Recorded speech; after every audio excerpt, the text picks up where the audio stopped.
Neoempirismo Álvar Alto, equipo número 6, conformado por Álvarez Carla, García Juan, López Margarita y Suárez Brisset.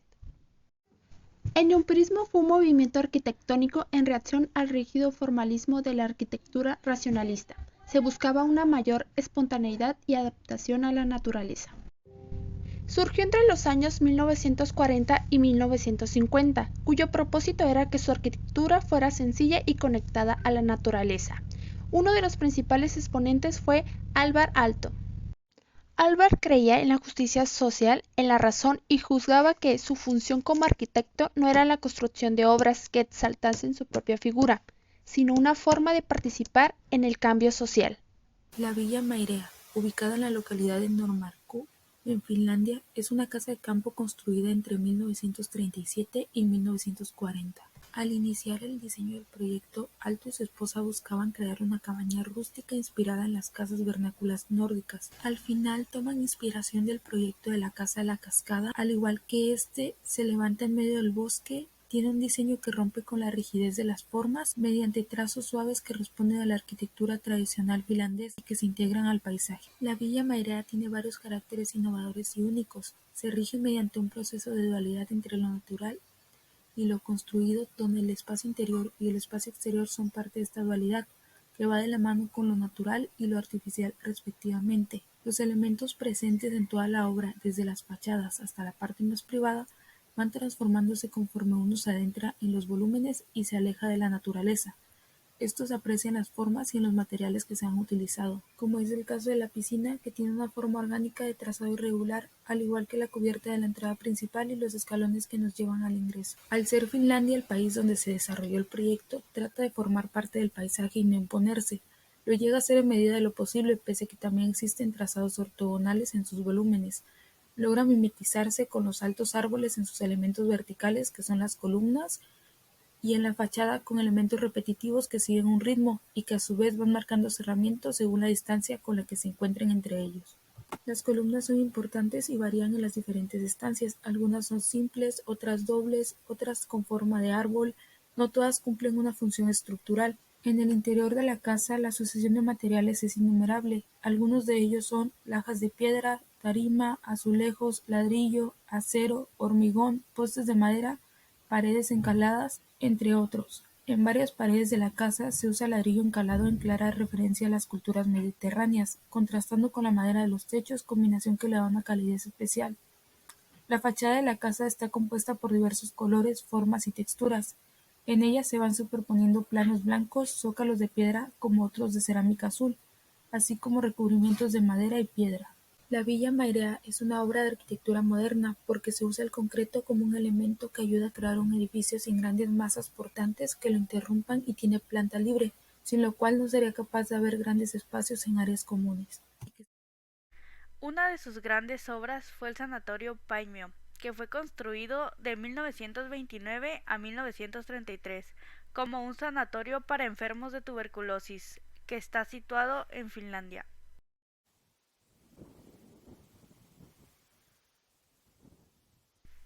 El Sanatorio Paimio fue diseñado con espacios para el reposo de los enfermos, los ambientes comunes y espacios para el área de servicio.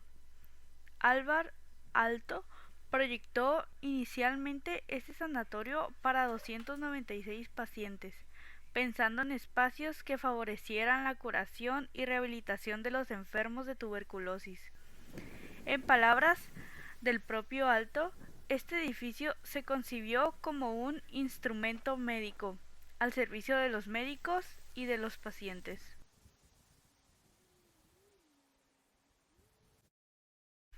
El proyecto se encuentra dividido en distintas zonas, como la de los pacientes, salas de reposo y la de las salas comunes. El ala A es el de los pacientes con los balcones de sol, siendo este el elemento más importante y teniendo su vista hacia el sur. El ala B alberga los espacios comunes sociales, que son las habitaciones de tratamiento, el comedor y la biblioteca.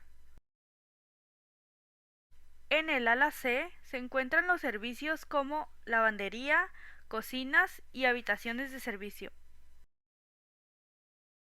Y el ala D es una planta para la calefacción del edificio y el boiler. Las circulaciones se centran en la entrada principal, que se encuentra entre las alas A y B, teniendo las escaleras vinculadas. La estructura es de columnas de hormigón armado, perfectamente modulada con los espacios interiores que alberga. Una de las principales características fue que el mobiliario interior fue diseñado por el arquitecto, destacando la silla paimio, que por su ergonómico diseño se decía que favorecía la respiración del enfermo. Alto llevaba un tiempo investigando las posibilidades de curvatura de la madera laminada, idea que surge al estudiar el modo de fabricación de los esquís.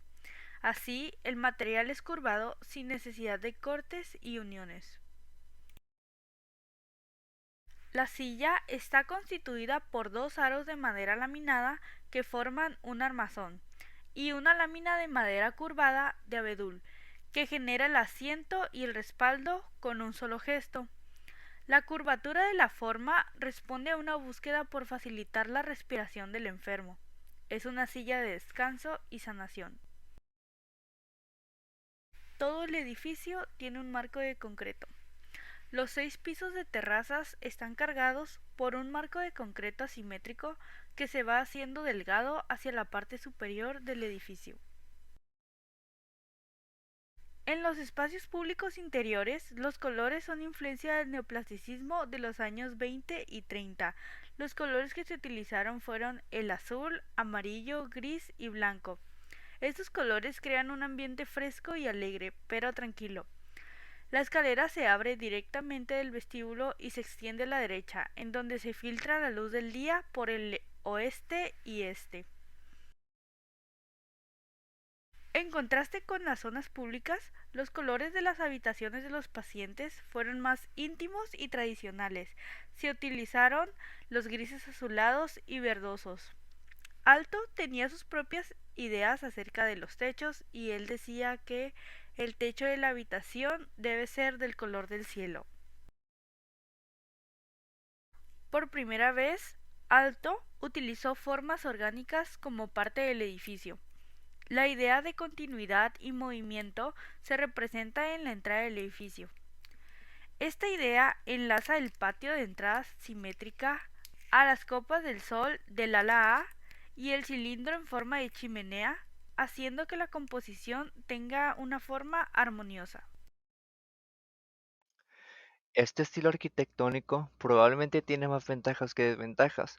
Es un movimiento preocupado por el alma de la arquitectura, su parte artística y el poder que tienen los espacios y atmósferas para conmover al ser humano. Una de sus ventajas fue que se popularizó la identidad arquitectónica de algunos países nórdicos, desarrollándose una especie de sentido de pertenencia, ya que se usaron técnicas de construcción y materiales autóctonos de las cercanías y al mismo tiempo se apoyaba a la economía de la zona, poniéndolos también en la élite de la vanguardia, especialmente en Suecia y Noruega. Fue entonces que surgió una nueva manera de pensar la arquitectura. Se priorizó también lograr una buena experiencia sensorial, así como conectarse más con el ser humano. Sus construcciones eran más éticas. Se estudiaron comportamientos y reacciones de las personas a las formas arquitectónicas y los tipos de iluminación. También se investigó los materiales de construcción para tratar de hacerlos evolucionar hacia lo que se le llamaba una humanización de la arquitectura. Esa es una de sus prioridades. Alto quería que sus viviendas compartan la naturaleza, el sol, el aire, y para ello diseñaba terrazas, jardines exteriores que articulan y hacen más grata la vida. Se popularizaron nuevas técnicas de construcción.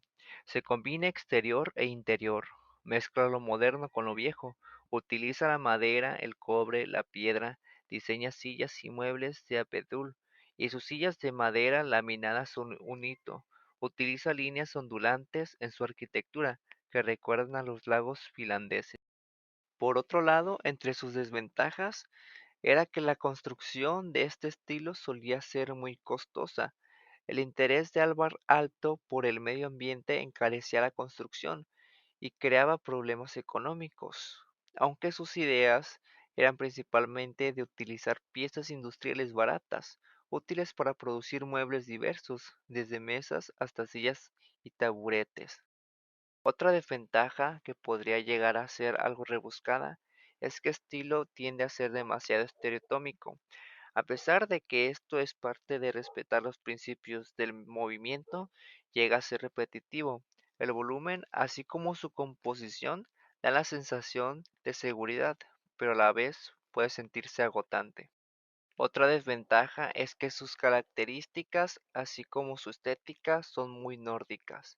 Aunque los mayores representantes de este estilo abogaban por una combinación de lo tradicional y la tecnología en el lugar donde se fuese a construir algún proyecto, este movimiento, por sus principales características de materialidad, no dejaba de sentirse como algo muy perteneciente a los países escandinavos.